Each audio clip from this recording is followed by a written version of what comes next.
welcome to this special edition of Invest Africa, coming to you from the World Economic Forum on Africa, which is currently in session in Cape Town.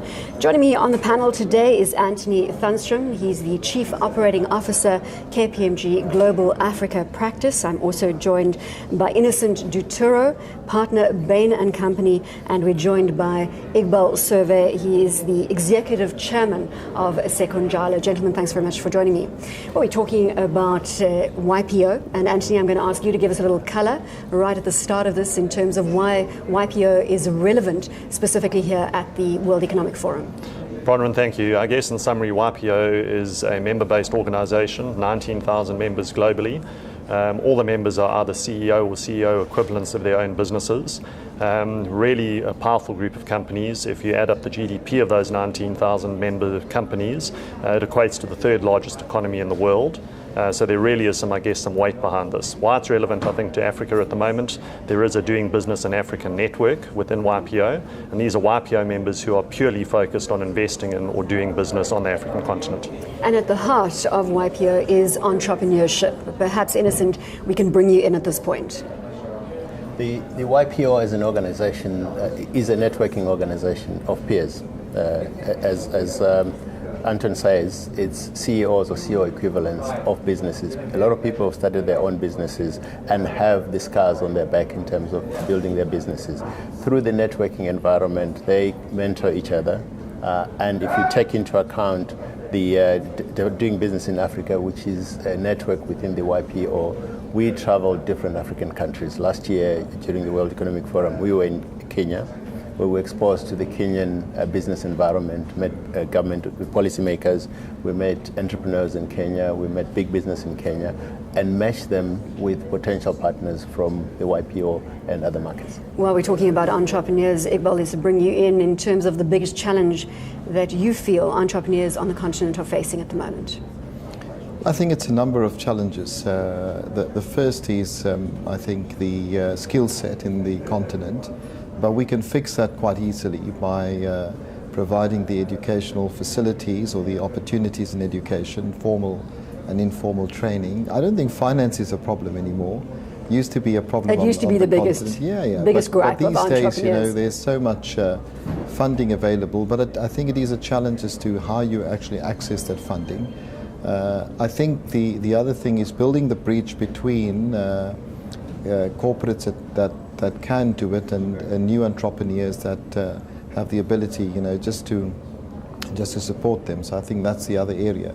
But I think Africa's in a great space at the moment. It is in a great space, and it's growing very quickly, albeit off a low base. Of course, the biggest question, and we're going to be drilling down into this over the next 2 days, is whether this growth is sustainable. But if you look at the nature of the growth on the African continent, it has changed. Traditionally, it has been commodity-driven, resources-driven. When you look at some of the numbers that I've looked at, there is probably about 25% of the growth in Africa is due to commodities. The rest of it is due to the growing population, the growing wealth within the population, the growing middle class. So on that respect, it's going to be sustainable, because if you look back to the early 70s, where you had similar levels of growth, they dissipated the minute commodity prices went through the floor. Yeah.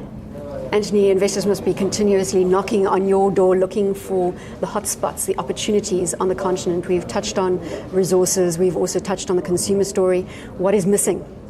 I guess probably two things. One, infrastructure is a massive opportunity. As a matter of fact, I think at KPMG we would see that as the single biggest opportunity, and that's both fixing up, a historical backlog that goes back to colonial times, as well as the new demands that are generated by the urbanisation we're seeing and the huge pit-to-port opportunities around mining.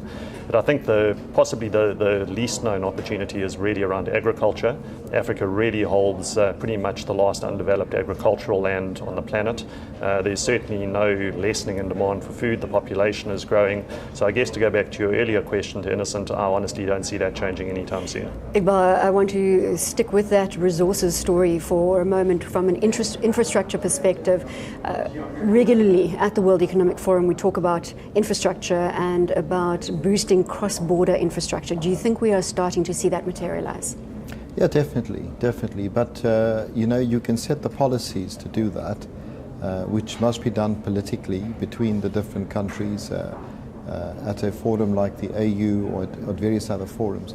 But at the end of the day, it's going to be the localized public-private partnerships within a country. So, countries don't get together to build dams necessarily. It's the institutions within those countries, both in the public and private sector. And similarly with roads and bridges and power stations. But I think what we're beginning to see is a better coordination of these infrastructure efforts, and that's an important beginning. So the first step is the coordination of the projects. Absolutely. Policies, coordination, a clear vision, a clear understanding. And I think we're beginning to see for the first time the advent of timeframes. I'm seeing more and more ministers throughout the continent, presidents, private sector people talking about a decade or two to actually achieve the infrastructure goals that they've set themselves. Perhaps that brings us also to an important point. Are there too many institutions trying to set policy for Africa? Well, yes, there would be. The one thing, if I take you back, is Africa one country where you need to build infrastructure for Africa? If you look back to the development of Europe, the infrastructure in Europe was not developed at a continental level. Countries developed their infrastructure, and then the integration happened. So the cross-country institutions are way too many, and end up just as talk shops instead of implementing. So how do we get them to a situation where it's all about implementation rather than the talk shops that Innocent mentions, Anthony? I just think, Bronwyn, there's growing pressure in pretty much every country across Africa for upliftment. There's an expectation that, particularly as you see this massive urbanisation, Africa's already got 51 cities in excess of 1 million people. That number's climbing. We're already pretty much at the level that India is urbanised. Just the pressure of people coming together. They have expectations around power, transport. If you take a look at Nigeria, most recently, the privatisation of the power sector. I think it's really just demand from bottom up. How do we change this perception that Africa is high risk, high reward? Or is that the reality? Well, you can argue that the reward sort of and risk conundrum exists throughout the world, right? People don't make decisions based on this globular view of things. It's only rating agencies that do that, and we've seen the mistakes that they've made. People, we won't start bashing the rating agencies on this show. But I think it's an important point, Ivor, because when you talk about risk, you have to define who is defining the risk, and for a long time, rating agencies and other institutions have defined it in such a way that capital flows to institutions that are based in the West. Now you have to change that paradigm, but.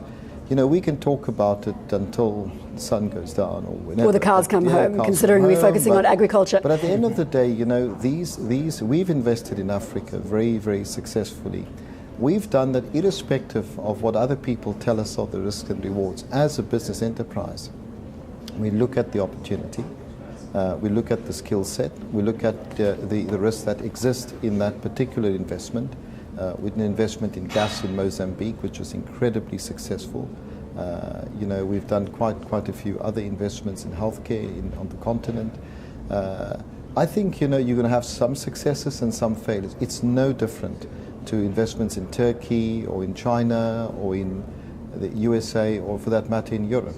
So I think it's overhyped. This issue of risk and reward is far too overhyped because business people certainly don't necessarily look at investment from that point of view.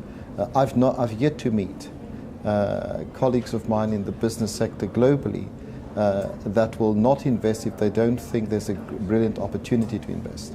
Listen, let's drill down more into the successes that perhaps you've experienced. Iqbal, they're referring to the gas project in Mozambique that has been successfully executed from their perspective, and also healthcare. What other stories have you got in terms of successes that we can hold high? Right. In our business, we work with two sets of clients. We work with multinational companies wanting to come into Africa or growing their businesses in Africa. We work with African companies or homegrown companies expanding into other geographies. in telecoms, in consumer products, etc. If you take the consumer products environment, where traditionally as Africa we would get the products designed and packaged in other markets and receive them and buy them as they are, increasingly those multinationals are looking to Africa and other emerging markets for innovation. I was in a meeting last week where a senior executive or CEO of a global consumer products company says we've ceased looking at the emerging markets as receivers of our innovation. We're getting a lot of our innovation from those emerging markets around packaging, different pack sizes of products, etc., within telecoms, within financial services, because of the advances in technology and the need for spreading financial services. Innovation is happening in Africa. M-Pesa in Kenya is a good example of a successful design or innovation that has been exported to other markets. Anthony, for a long time we've heard that doing business on the continent is about understanding each individual country, some 54 of them, and then applying different rules to each of those territories. Suddenly now there is a move to saying if you're comparing emerging markets and you're looking at Latin America versus Asia, you've got to look at those versus Africa. Is it too soon to do that? I think it's a little bit simplistic, Bronwyn. I think it goes, back to what Iqbal was saying earlier on. I think business people are very granular in terms of investment opportunities. If they're looking at a particular investment, I don't think they get overly fussed about a particular region. They will look at a specific opportunity in a specific country and evaluate that in terms of return and really make a decision based on that. We touched on agriculture a little earlier in terms of one of the hotspots. Innocent, do you see moves for people to move more aggressively into the agricultural space? Is there more interest out there? Well, the numbers show that Africa has probably the largest proportion of undeveloped arable land, and the world is under pressure in terms of its food supply. So logic says Africa has to be the next destination, the breadbasket of the world. And there are already initiatives that are focused on developing agriculture for the world, not just for Africa, but using the land on the African continent. So yes. Iqbal, just in terms of a final comment from your side, the Africa opportunity is very bright right now. What is the single biggest challenge in your book? I think it's setting a very, very clear vision of where we want to go as Africans. And getting to that vision. You know, there's great opportunities, there's great people. I was last night at the IPA Innovation Prize for Africa. There were 950 applications from all over Africa. There were 10 incredible winners of that prize. And I wish, Africans could see what Africans are innovating. So I think let's communicate, our successes, let's communicate our challenges, and let's get on the opportunity scale. Let's make sure it happens. At the end of the day, this is the decade of Africa, and we've got to make it happen for sure.